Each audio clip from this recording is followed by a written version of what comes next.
Welcome to Heartspeak Podcast, episode 86. Let's talk and listen. Well, here we are in the disseminating moon, the moon after the full moon. I wonder how your shoots are going. I wonder if you're following the imagery that we had at the beginning of this month after the new moon. I've watched as my shoots changed. I developed shoots that were then protected or supported by other shoots, and amazingly today saw that those other shoots had gone away, and I was standing much more tall and strong in my own beingness. I wonder what you've been seeing. And what is this disseminating moon? It's a time for fertilization. It's a time to socialize with some social distancing. And it's a time to share our ideas so that they may be spread, fertilized. We can't do it alone. But as we are seeing in our world today, many ideas are out there, many thoughts, many emotions. Everything is happening. And I want you to understand that this is happening for a very good reason. And that very good reason is that we are moving closer to allowing things that have been buried, things that should never have been buried, to come to the surface. We're seeing that. We're seeing that with the death of George Floyd, with the protests, the Black Lives Matters. People are speaking out, speaking about injustice, unfairness, things that have happened to them that they've never shared. And I want to appreciate and acknowledge all of that, as well as saying, this is much bigger. There are so many secrets that are being kept, so many people who have no voice, so many people who have not been heard, so many people living by rules that suppress them. And if we're to move forward, and you and I chose to be here at this time, as I predicted, or was predicted, I should say, as I've shared, this is a time where we chose to be here because we have the courage to go through the amazingly difficult times and challenging times and confusing times.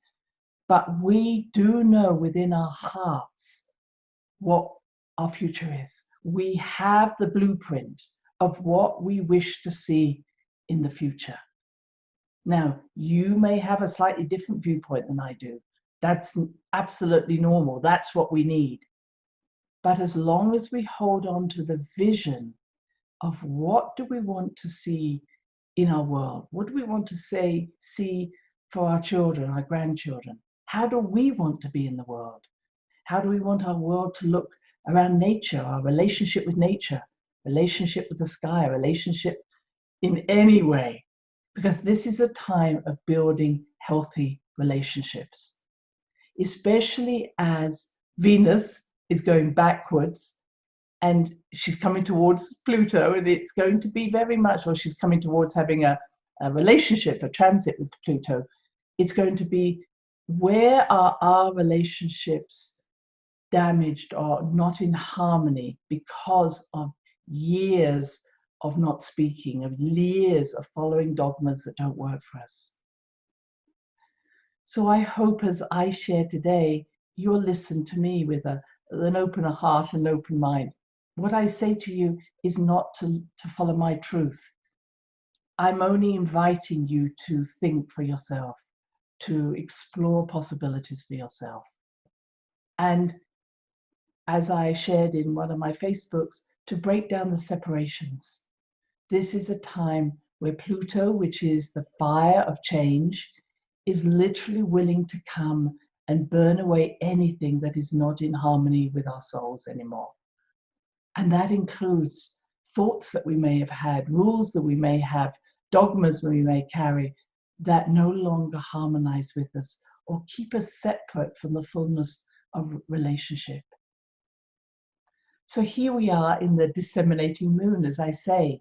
What does that mean? Well, if you wanted to get pregnant, it was seen that this, after the egg has been released, the ovulation, you then have about 7 days to, if I may say, go and have sex.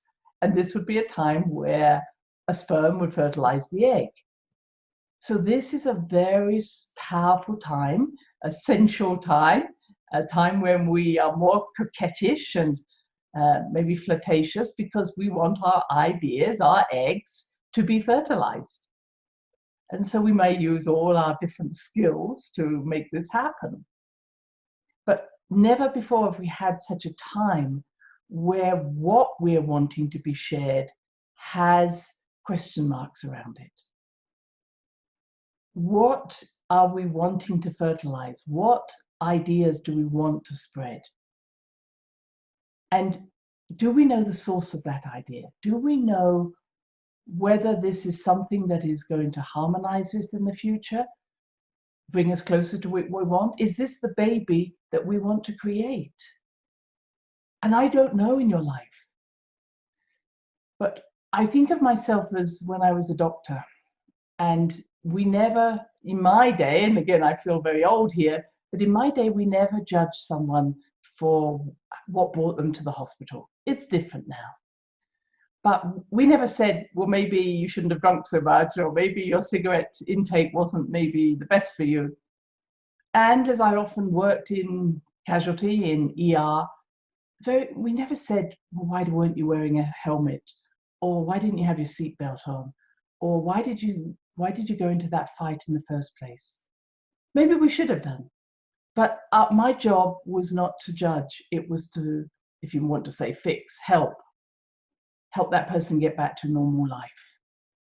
And that maybe I should have asked the questions, but it wasn't my job. I didn't consider it to be my job then.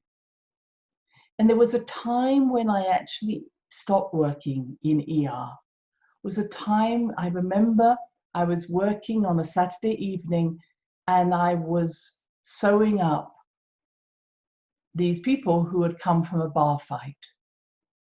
And they had done tremendous damage had been done to them. These people who I was sewing up, and one nearly lost his eye, one nearly had his ear chopped off. It was horrendous. One nearly died from being kicked.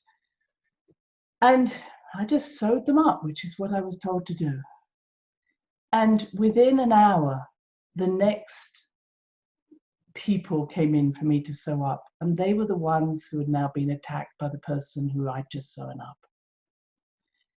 And my heart said, I can't do this anymore. I can't watch people destroy each other. And it was man's inhumanity to man that broke my heart and said, I can't do this. Now, my choice was to step away from doing that sort of work, and as you know, becoming a teacher, a writer, where I said, how do we care for ourselves and therefore care for others? How do we respect ourselves and maybe respect others? How do we honor ourselves and hopefully honor others? Because I couldn't see that the purpose I had was to just keep either fulfilling a prescription or sewing people up. And even if I did say, well, that wasn't a wise thing to smoke, I do know around smokers that my words would not have been heard. There'd be many messages put on cigarette boxes, this could kill you. And my suggestion has always been, and I spoke about this in the House of Parliament in 2000, when there was let's have a new rule about how can we be healthy in the new millennium? And the suggestion was, well, let's tell people not to smoke so much or drink so much. And my message was, I think they know that. I think they know, but they still do it. So I said, we need to be looking at the root of the problem, or what's the source of the issue. That's been my interest. And I've spoken to many smokers or drinkers, why do you keep doing this? And it's never one size fits all. It's never. If I think I believe something or understand something, I only have to talk to the next person and I get a completely different story that leads to the same problem or the same issue or the same outcome. That's maybe the best word. So for me, when someone says, well, it's because of my religion, it's because of this, it's because of my color, it's because I'm woman, because I'm man, I don't want to follow that route. Now, all of that may be true, but I think it's become too easy to say people do that because of. It's almost like an excuse. I want to understand your problem, my problem. I want to hear your story.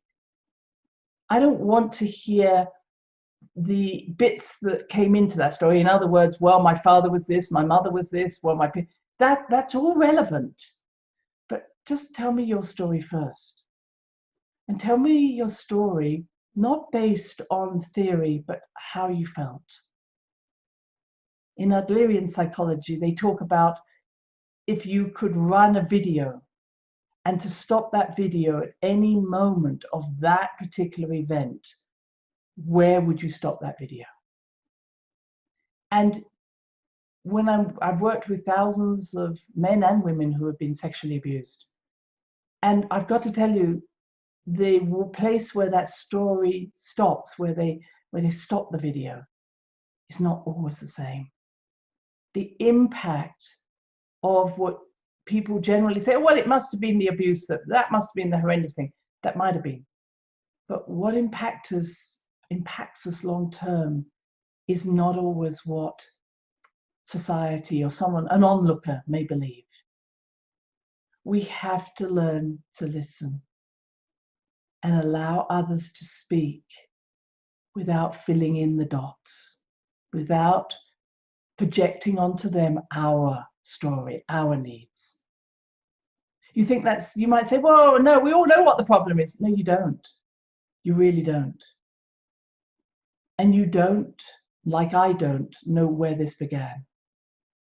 So, as many of you have heard me say, is the first thing I ask when someone comes to me with an illness, I say, what was happening when you saw the first symptoms?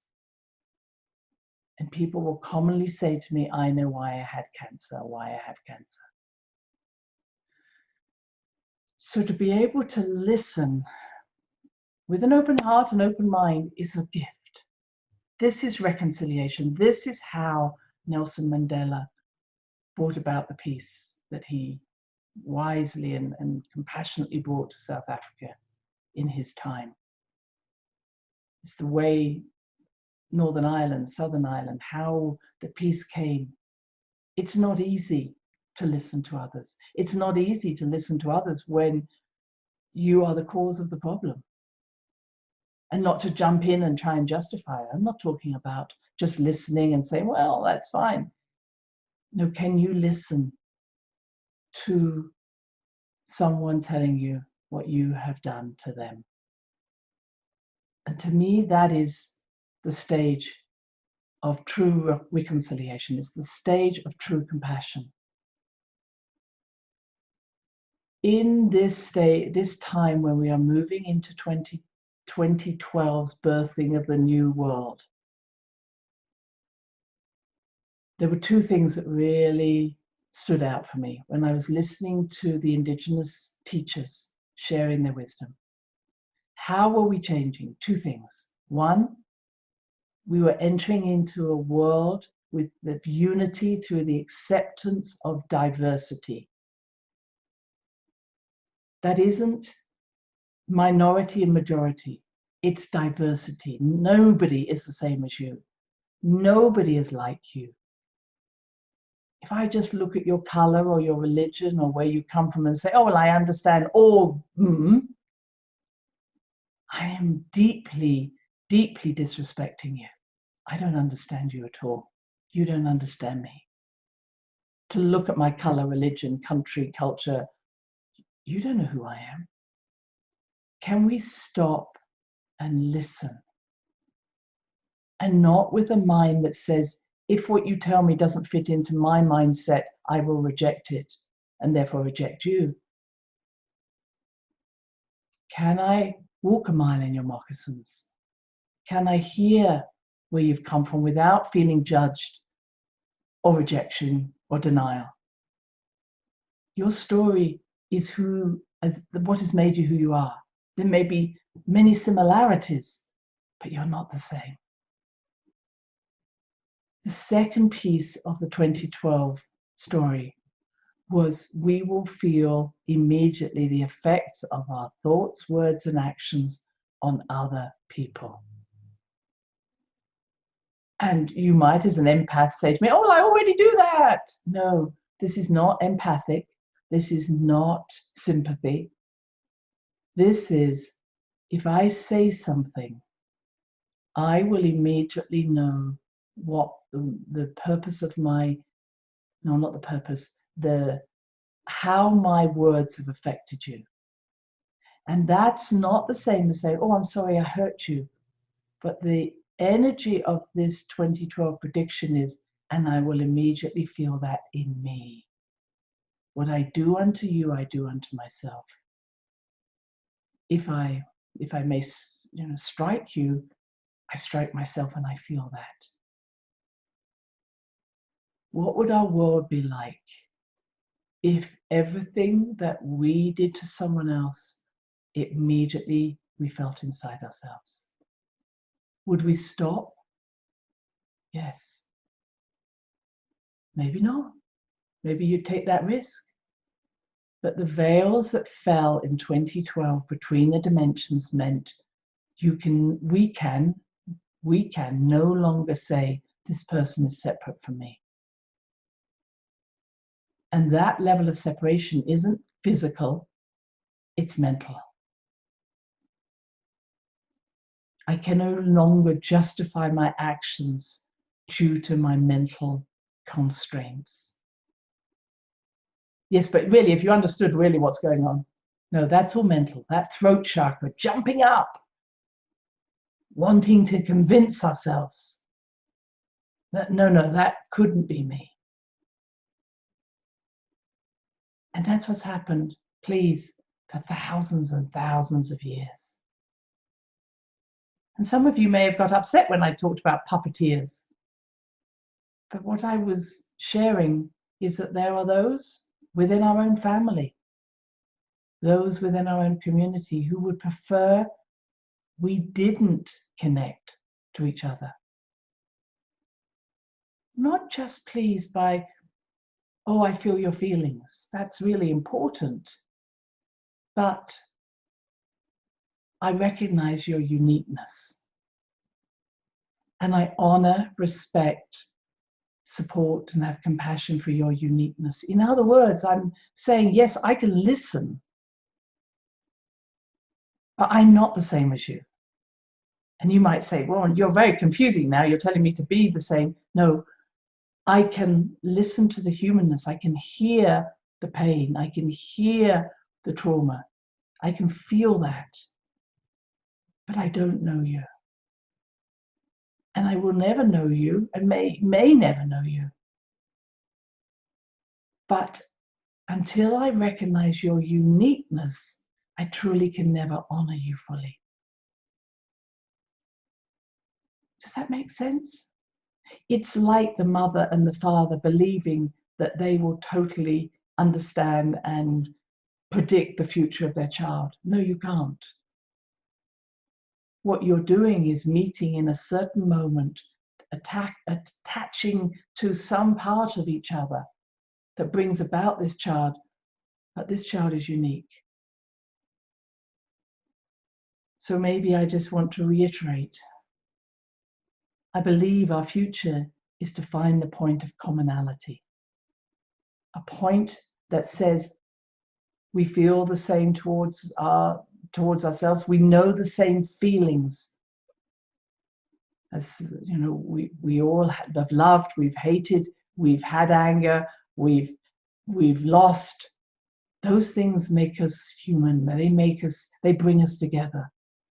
And I believe will be the future. It always has been, in terms of let's stop fighting because we're watching those we love die. Let's come together in the name of common unity, common respect, common humanity. But let's also recognize that within that space, we then allow each other to grow in our unique way. That's the disseminating moon. Coming together, finding a common language, listening to each other, and then encouraging uniqueness. Rather than the other way round, if I may say. You're unique, you're different, you threaten me, goodbye. Does that make sense?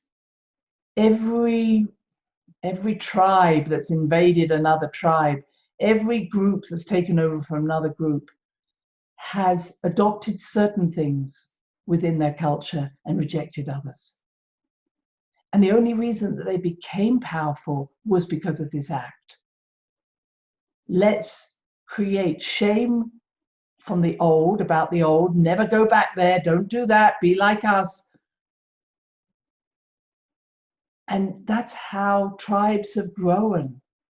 But they cannot grow sufficiently to move beyond their behavior. No tribe that has suppressed another tribe, no group that has suppressed another group can ever grow beyond their behavior.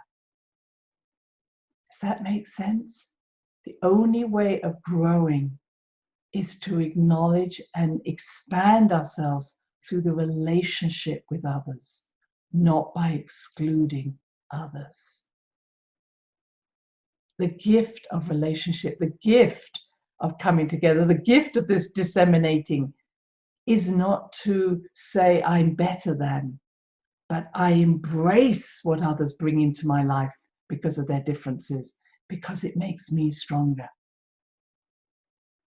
Fear of others, witch hunts, putting other people down, suppressing their beliefs, suppressing their ways of life, only inhibits our growth. We are less because of it. We are, oh my goodness, why didn't I listen? Because that could have been such an enriching experience for me. Does that make sense? So the more I travel, the more I listen, the more I talk and deeply want to embrace someone else's way of life, someone else's way of relating to life, the richer I feel. And that doesn't mean that what they tell me is all rich and wonderful. But I feel richer by having listened to stories of physical, sexual abuse, of prejudice, of racism. How, you might say, how can that make you richer? Because I have a deeper compassion, not for necessarily for others, but for myself. The challenges of being human, the challenges of living. Does that mean that I have to then feel that I should experience that? I don't think so. Every wall that has ever been built, and we might call it racism, we may call it prejudice, judgment, is built from fear. Fear of being more than you are. Fear of being more than we are.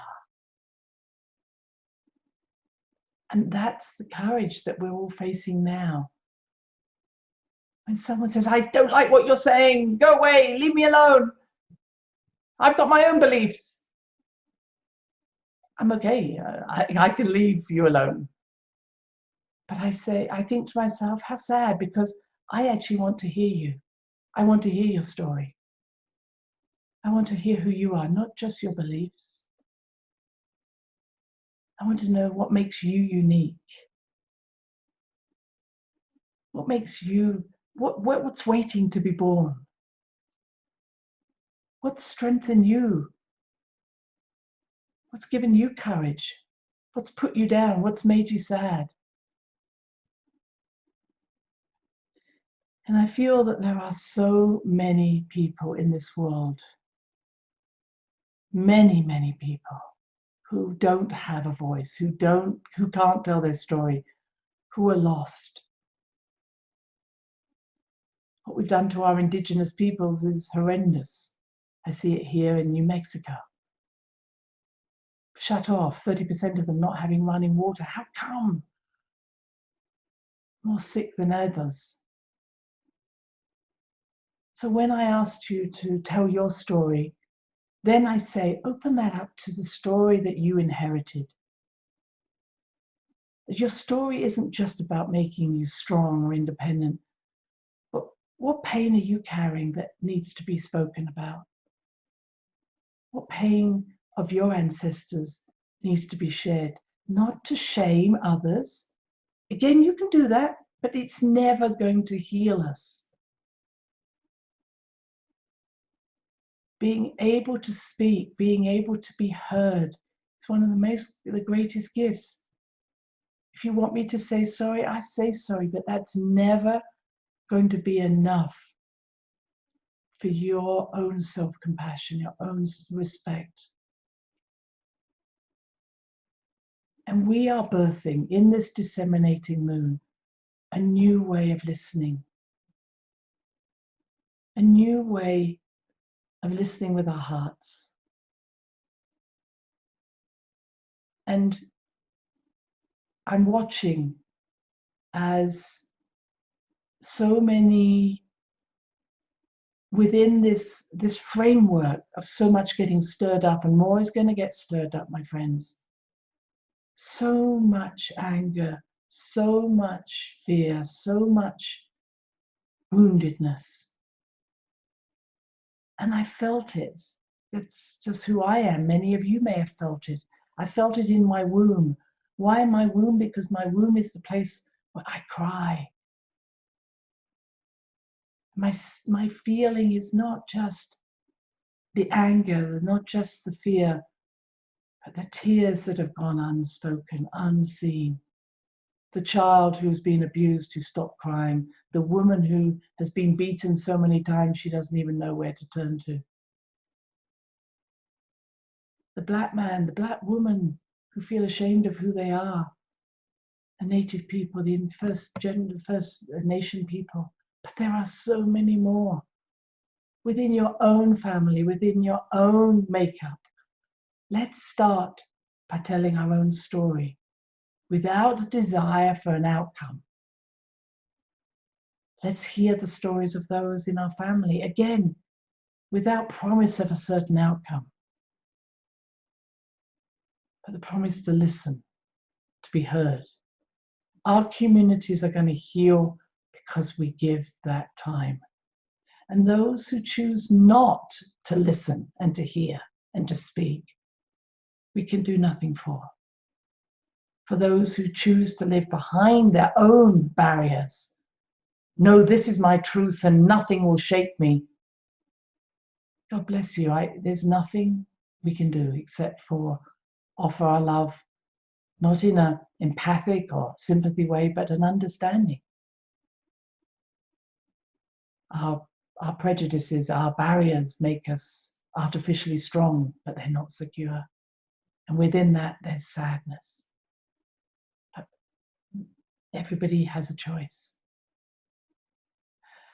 So I'm finishing this particular session. I'm purely hoping that you will have heard me. I haven't got the answers. I do know it comes from not trying to fix. To say that wasn't my best solution when I was a doctor, but it was all I knew. I do know it's about ownership. Me owning my wound, my pain, my tears, which then gives me the better space to be able to hear yours. I do know that there are many ways in which things are being said that come just really from a place of reaction. And I'm not again talking about the protesters, I'm talking about my own life, where things are being said and it's like, I think that's a reaction to feeling afraid.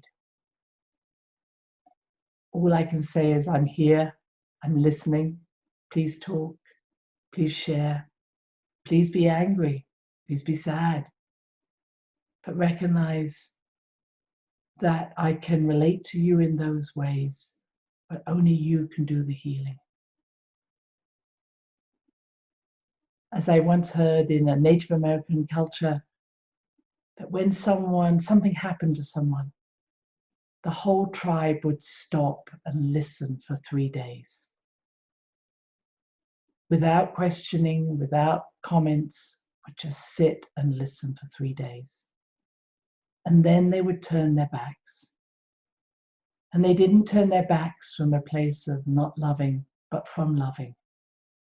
And that was the time where the person had to go out on their own, find their own healing, their own answers. And one of the exercises that I do in my group, some of you have shared with me on this, is sit with someone and just for 3 minutes, let them talk, let them scream, let them shout, and then turn your back. Do it to each other until you finish. You can keep going backwards and forwards. Your turn, my turn. When did you last let someone, or when were you last heard for 3 minutes without someone stepping in and giving their opinion or disappearing? Let's start listening in a way that is profoundly healing. Until next time, my dear friends, with love. Goodbye. Thanks for listening to the HeartSpeak podcast with Dr. Christine Page. Please check out all HeartSpeak episodes in the podcast archive section on www.christinepage.com. HeartSpeak is also available on iTunes, Spotify, Google Podcasts, Sticher Radio, and now playing on iHeart Radio. You can also watch the archive podcasts on YouTube. Connect with Christine on Instagram, LinkedIn, and Facebook, including her newest Facebook group, The Great Mother Calling. Do share with family, friends, colleagues. Join us next time for another edition of HeartSpeak.